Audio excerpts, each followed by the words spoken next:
How's everybody doing? Here for Jake Paul. Let's go, Jake!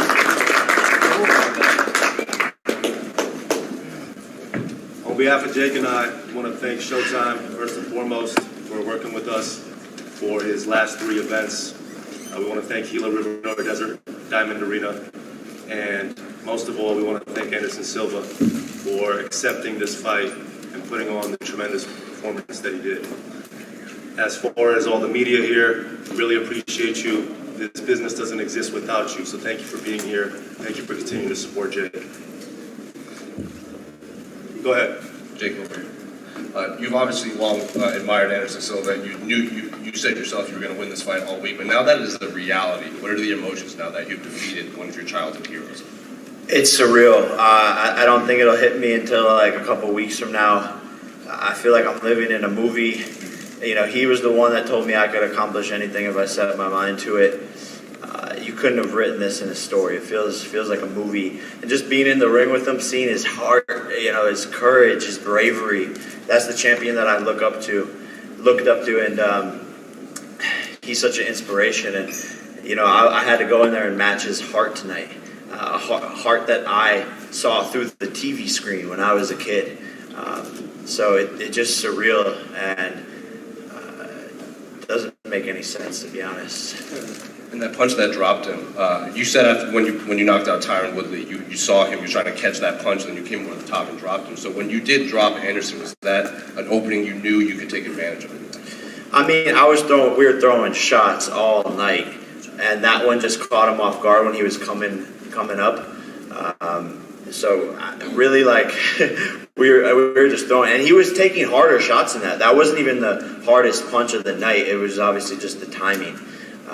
I was just surprised by his toughness because I was dropping sparring partners all camp with those shots to the body and shots to the head. He's built different. You know, the guy's fought through broken bones and all sorts of stuff. So to beat someone like that, you got to dig deep, and that's what I did tonight. Hey Jake, Penny Buffington from MMA Fight Coverage. I'm trying to come up with the words to express how impressed I am with you. Absolutely amazing what you have done coming from the YouTube days, and now we're on Showtime Sports. The whole entire event is because of you, Jake Paul, and I'm beyond impressed with that. I'm kind of picturing what it's like for you to choose your next opponent. It's like the Jake Paul lottery. Who's going to win next? Who gets to fight you? Are you bombarded with requests to fight? And how do you handle that? How do you go through that list of...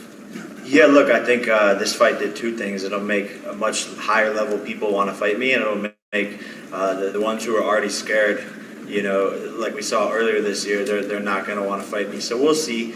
You know, I'm sure there's a lot of names. I haven't even gone on Twitter yet to look at everything and all the call-outs, but I'm sure there's going to be a lot.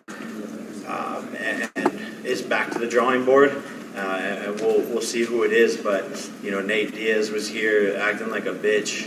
Everyone wants that fight. He tried to fight people in the hallway. You know, Nate, stop fighting people for free. Let's do it in the ring, okay?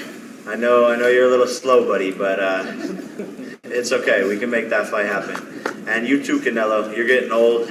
You looked weird against Triple G.